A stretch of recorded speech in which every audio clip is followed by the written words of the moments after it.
Rev up your engines!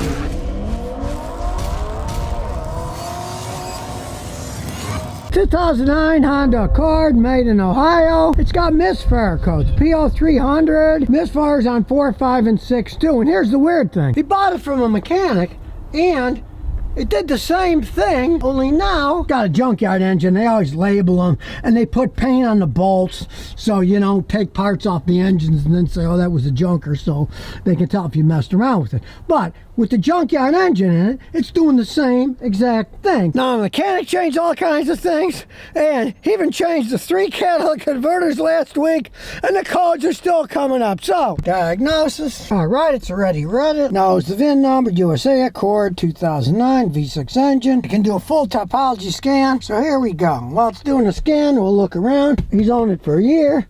Nice interior. Dash and everything's fine. I mean, it's a really nice car. The only problem is, keeps tripping those codes. And it has 133,000 miles, but it does have a used engine, so we don't know what kind of mileage is on the engine. We're gonna look at the data first. Now, the first thing I've noticed is it's reading the data really slow. It's only got, what, 12% done. Normally, by now, this thing should have gone through all of the tests. So that's got me wondering about the computer itself, the PCM, the powertrain control module. It shouldn't be this slow on a Honda. I have a ton of codes already, 11 already, and it's 45% done. And like I said, it's going really slow. So it kind of makes me wonder about the computer in this thing. Finally done, and it's dated 11 trouble code. So we're going to start with the PCM, which is probably the main codes we're going to be messing around with. PO172, PO175. Fuel system is too rich. Front bank fuel system too rich. Bank 2. Now, he was getting misfire codes, right?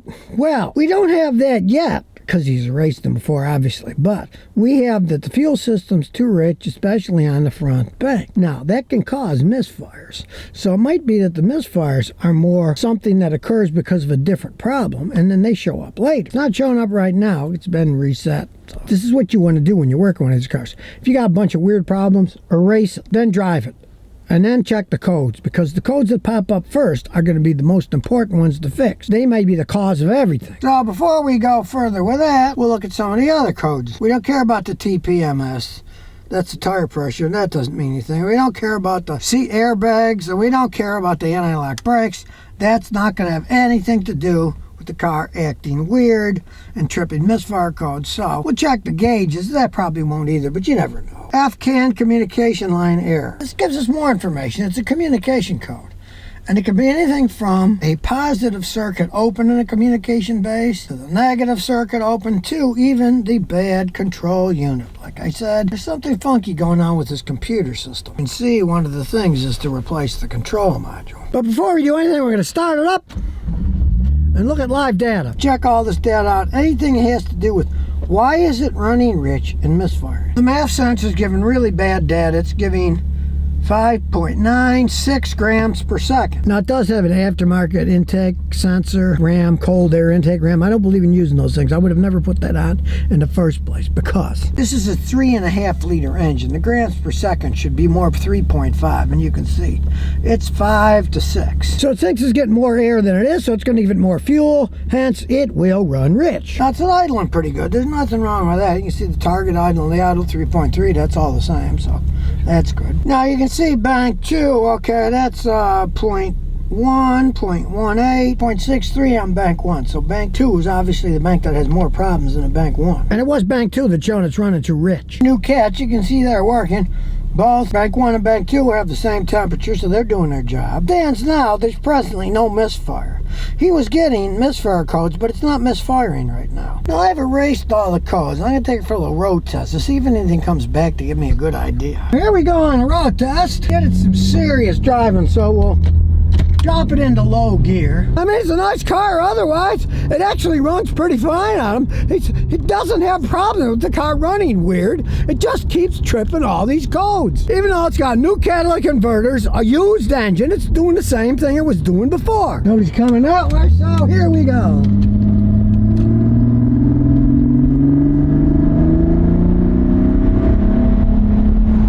Man, the car runs perfectly fine. We'll even drop it down into first gear.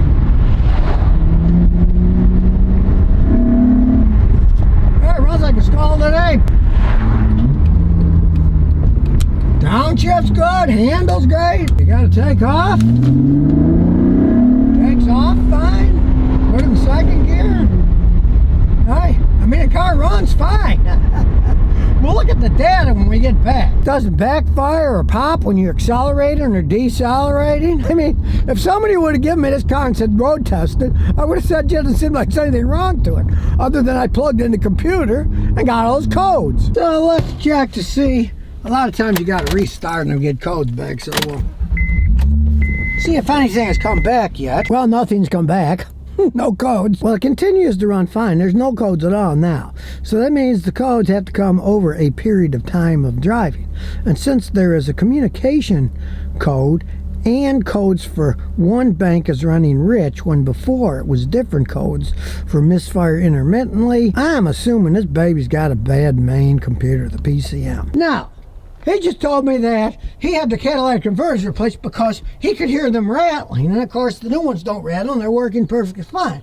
And that kind of gives me a clue. I really never see Honda Accord catalytic converters going bad unless they hit water. They're hot, the ceramic inside shatters, and then they rattle. Not a common thing with Hondas. Some of them will clog up if the engine burns a bunch of oil, but they don't rattle then. They just get clogged up and they won't exit the exhaust. The car won't be able to go over a certain speed because it can't breathe out. In this case, they were rattling. And when I see these things rattle, I immediately think the car's been flooded at some point in time. He bought the car used, and all these problems occurred within a week of him buying it, so I'm assuming the guys, since they were mechanics that sold it to him, they knew what was going on, and they turned everything off, sold it, and then, as you see now, it didn't come back yet, but I can guarantee you donuts to dollars that the lights will come back in a few weeks of driving, because when he bought it, it took about a week and it started doing it. It runs so good now. I personally wouldn't do anything as long as it runs as good, but the next thing would be to change the PCM because that controls all of that stuff. It shows a communication fault. Now it's saying that the front cylinder's running rich. Before it said it was misfiring. You're getting oddball codes, and it's running perfectly fine. Whenever you get oddball codes and a car is running okay, it's almost always the computer has gone bad, the main computer, the PCM, ECM, or the wiring has gone bad from being flooded, and now the connectors aren't connecting right, and it acts squirrely. But in this case, the thing runs like a top now, so I personally wouldn't go any further. If it did start to really act up, the PCM would be the next thing. You'd have to take it all apart, look inside it, see if the wires are corroded, see if the circuit boards have any kind of shortage in them. But it runs so good now, I just say, what the heck? Drive it around, see what happens, because it's an expensive fix, and since it's got this cold air intake set up on it, different systems, hey, a lot of times they won't jive with the original software that you're going to program one of these computers with. So since it runs so good, personally, I'd leave it alone because, hey, it's doing the same thing with the used engine that it did with the original engine. So we know it's either the PCM or the wiring's gone on. And here's some bonus questions and answers. Charlie545 says, my cousin's got a 2013 Subaru Forester, 146,000 miles. It died. Shop said it was the alternator, so it changed. The next day, the check engine light came on. Took it to the service center. They said, no, it's got a bad catalytic converter. It runs fine otherwise. Does this seem odd? It sure does seem odd. Here's the thing. If you drove it and the car died while you were driving it, right, and you turned it and nothing happened, then you ran out of power, and the alternator charges the battery. If the alternator stops charging, it won't run until the battery's dead, and then when you try to start it, nothing happens. So, and they fixed it and it ran. Now, all of a sudden, your check engine light is on, right? I don't know what they did while they were working on the car, but numero uno, there's no code that says catalytic converter is bad. There are ones that say inefficient catalytic converter. It can be the converter, it can be the oxygen sensors, it can be the engine running too rich to lean, many things. But you said the car runs fine. My advice would be drive it. Now, as long as that light, check engine light, doesn't flash on and off, when it flashes on and off, it's a serious problem that you got to get it fixed. But if it just stays on and it runs perfectly fine, drive it for a while. You might find the lights go out. Who knows if they reset something or what went on. Now, ask them, too, what the code is. If it's the code for inefficient catalytic converter, put some cleaner in a gas tank and fill it up with high-test Shell gasoline, their most expensive one. And a lot of times the light will go off because it'll clean it out and it'll run more efficiently. But if you have an inefficient catalytic converter, I've seen people drive them 10 years that way, and they still run perfectly fine. So if you never want to miss another one of my new car repair videos, remember to ring that bell.